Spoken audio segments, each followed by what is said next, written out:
I ćao svima, danas želim da pričam o ne znam o čemu.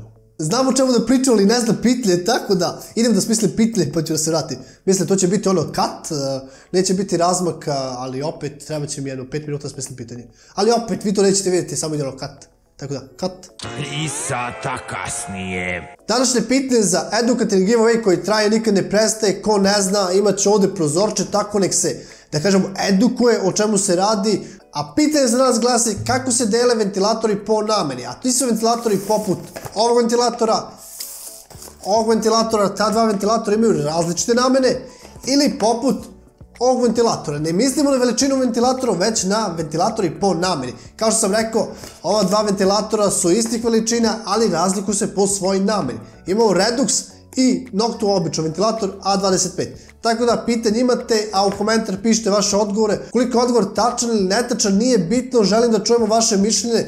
Čuli ste naše kritike što se tiče giveawaya, ne želimo da to bude suvoparno copy-paste, već da bude vaše mišljenje, da malo diskutujemo o tome kako biste vi mnogo naučili. A također i naravno mi ćemo naučiti nešto, pošto će se pojaviti likovi koji će znati više od nas, bar što se tiče ventilatora ili nečega drugog. Tako da, tom diskusijom naučit ćemo i Čepe ja dosta, naučit ćete vi dosta, tako da je veoma bitno da čujemo vaše mišljenje. Nube jedan nisu 25, nego A12 puta 25. Tačno, A12 puta 25. Sam dobro zapamtio. Dobro. Današnja tema ovog klipa bit će šta treba gledati pri kupovini polovnih komponenti. Koliko sam zabagovao, stvari, kad sam rekao polovnih komponenti. Znači, meni je trebalo 5 sekundi da ja u glavi obradujem informaciju o polovni komponenti.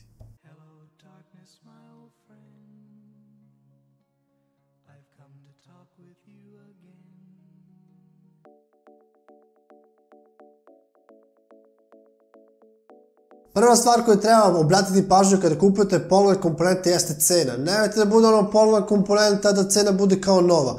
Ko neki lik pisao mi na Facebooku pre neki dan, hoće da kupi neku komponentu koja košta 150 evra, nova košta 70 evra.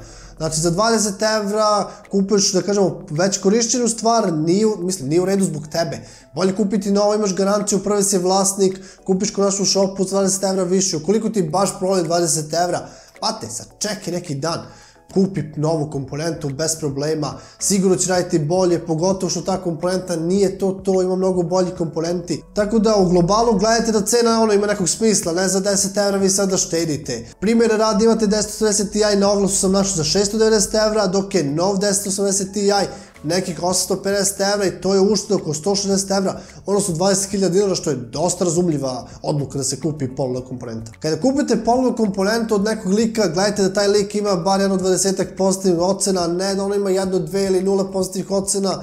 Jednostavno ti likovi ne ulivaju poverenje, 1-2 ocene mogu sam da daje, koliko ima 20 pozitivnih ocena ili više, obično 20, to je neka granica, onako, da kažemo, za duži rad. Također izbjegavajte oglase polovnih komponenti gde nema originalnih slika. Šta mislim pod originalnim? To mislim da on ima svoje slike, da je tu komponentu već koristio i da je svojim telefonom, aparatom ili bilo čim drugim uslikao tu komponentu i rekao i prednosti i mane, tako da gledajte i prednosti i mane. Ukoliko nema originalnih slika, već su slike sa neta, skinute recimo sa Nvidia ili AMD sajta u vezi grafika, izbjegavajte takve oglase zato što su vjerojatno scam oglasi ili lik želi da prikrije neku manu. Ukoliko se cena sviđa i opet su te slike, tražite lik da vam slika iz ruke, kako radi, benchmark testove toga, jer to mora da vam pokaže da radi pre nego što uzmete. Također izuzetno je važno da vi uzmete to uživo. Recimo, najbolji lik koga sam očepio ja stavljam na KP jeste ovaj prodavac Lumixa LX100.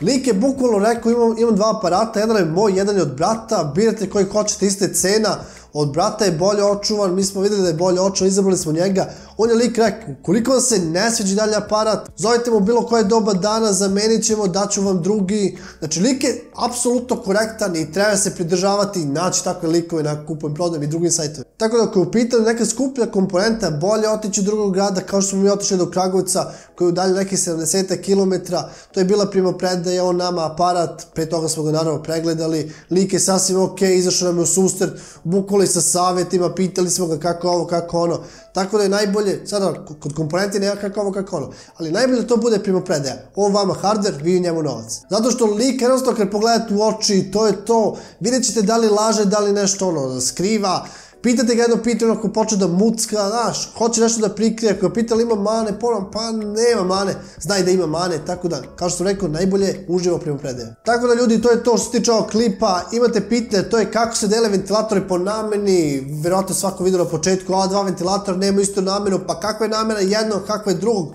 i kako se dele ti ventilatori po nameni. Naravno, u komentar pišete vaš odgovor, nemojte bude suvoparni copy-paste, a mi se vidimo do neke naredne prilike. Ćao!